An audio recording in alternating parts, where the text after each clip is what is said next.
This is the new SurfacePro 18 rotary surface cleaner. So for those of you that have got a standard lance, or your 5 nozzles or a turbo nozzle, this is the next level.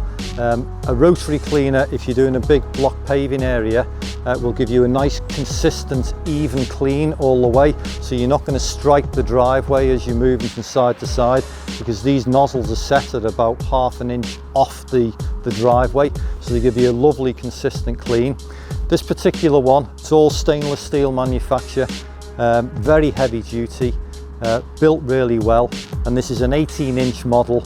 It's got 2 nozzles underneath, and it'll give you a lovely clean.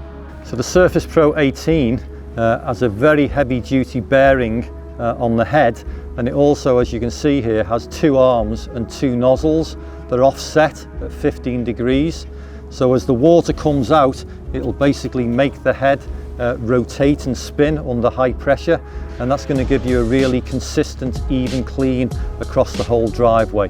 You'll also notice on the SurfacePro 18 that it has 4 caster wheels, so that's going to make it sit onto the ground nice and evenly, so even if you're working on a cobbled area, it's going to find its own level and work really evenly across the driveway.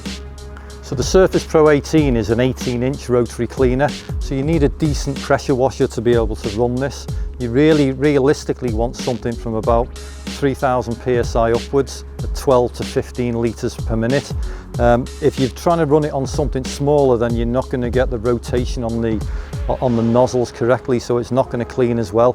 But really around about 3000 psi upwards, and the SurfacePro 18 will work really well.